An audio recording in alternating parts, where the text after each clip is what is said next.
തോതിൽ ഒഴുക്ക് വർദ്ധിച്ചിട്ടുണ്ട്. വെള്ളച്ചാട്ടത്തിന് ചുറ്റും പുകമഞ്ഞു പോലെ ജലകിരണങ്ങൾ രൂപപ്പെടുന്ന കാഴ്ചയും ദൃശ്യമായിട്ടുണ്ട്. ദൃശ്യങ്ങളിലേക്ക്.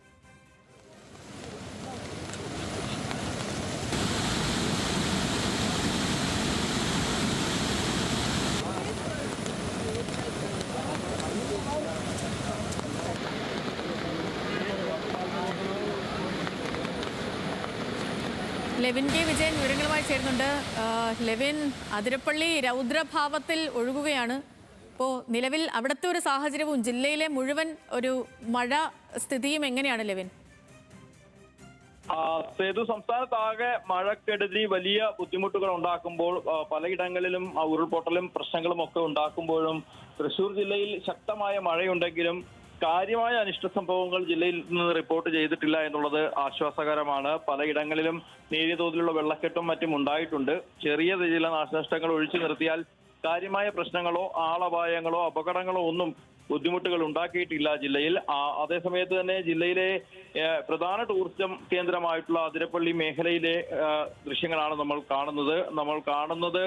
ആതിരപ്പള്ളി വാഴച്ചാൽ മേഖലയിൽ നിന്നുള്ള വെള്ളച്ചാട്ടങ്ങളുടേതായിട്ടുള്ള ദൃശ്യങ്ങളാണ്. പലപ്പോഴും മനോഹരമായ കാഴ്ചകളാണ് ആതിരപ്പള്ളി വാഴച്ചാൽ വെള്ളച്ചാട്ടങ്ങളെ കുറിച്ച് പറയുമ്പോൾ നമുക്ക് മനസ്സിലേക്ക് ആദ്യം ഓടിയെത്തുക. ഈ ദൃശ്യങ്ങൾ വളരെ മനോഹരമാണെങ്കിലും അതിരപ്പള്ളി അതിന്റെ സകല രൗദ്രഭാവവും ഉൾക്കൊണ്ടുകൊണ്ട് നിറഞ്ഞൊഴുകുന്ന കാഴ്ചകളാണ് നമ്മൾ കണ്ടുകൊണ്ടിരിക്കുന്നത്. കനത്ത മഴയെ തുടർന്ന് അതിരപ്പള്ളി വെള്ളച്ചാട്ടം അതിന്റെ പൂർണ്ണമായ രൗദ്രഭാവത്തിലേക്ക് എത്തിയിരിക്കുന്നു എന്ന് വേണമെങ്കിൽ പറയാം.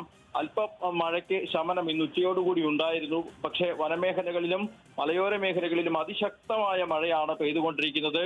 അതോടൊപ്പം തന്നെ പറമ്പിക്കുളം ഡാം അടക്കം തുറക്കുന്ന സാഹചര്യങ്ങൾ, അധിക ജലം പുറത്തേക്ക് ഒഴുക്കിവിടേണ്ട സാഹചര്യങ്ങൾ, ഷോളയ ഡാം അടക്കം തുറന്നു വിടേണ്ട സാഹചര്യങ്ങളൊക്കെ ഉണ്ടായതിന് പിന്നാലെ തന്നെയാണ് ഇത്തരത്തിൽ മഴ ശക്തമായതോടുകൂടി ആതിരപ്പള്ളിയിലേക്ക് ഈ കുത്തൊഴുക്ക് ഉണ്ടായിരിക്കുന്നത്. ആതിരപ്പള്ളി പുഴ നിറഞ്ഞു കവിഞ്ഞ് ഒഴുകുകയും ജലനിരപ്പ് ഉയരുകയും ഒഴുക്കിന്റെ വേഗം ക്രമാതീതമായി വർദ്ധിക്കുകയും ഒക്കെ ചെയ്തിട്ടുണ്ട്. ഇന്ന് ഉച്ചവരെയുള്ള സമയത്ത് അതിശക്തമായ മഴയാണ് മേഖലയിൽ ഉണ്ടായിരുന്നത്. ഉച്ചയ്ക്ക് ശേഷം നേരിയൊരു ശമനം ഉണ്ടായിട്ടുണ്ട്. ഇതോടുകൂടിയാണ് അതിരപ്പള്ളി വെള്ളച്ചാട്ടത്തിലും തൊട്ടടുത്തുള്ള വാഴച്ചാൽ വെള്ളച്ചാട്ടത്തിലും ചാർപ്പ വെള്ളച്ചാട്ടത്തിലും ഒക്കെ ഇങ്ങനെ വലിയ തോതിലുള്ള ഒഴുക്ക് നമുക്ക് കാണാൻ സാധിക്കുന്നത്. ഏതായാലും ഓക്കെ ലെവിൻ, ശരി. നമ്മളിപ്പം ഈ സംസ്ഥാനത്തെ മുഴുവൻ മഴ സാഹചര്യങ്ങളൊക്കെ പറയുമ്പോഴും ലെവിൻ പറഞ്ഞതുപോലെ അത്ര കണ്ട് വലിയ പ്രശ്നങ്ങളൊന്നും ഇല്ലാത്തൊരു സ്ഥലം തൃശ്ശൂരാണ്. അപ്പം തൃശ്ശൂർ പക്ഷേ നമ്മളിപ്പോൾ കണ്ട പോലെ അതിരപ്പള്ളി വെള്ളച്ചാട്ടത്തിലേക്കൊക്കെ അത് കാണാനൊക്കെ ഇനിയിപ്പം ആരും ഈ സമയത്തൊന്നും പോകാൻ നിൽക്കണ്ട.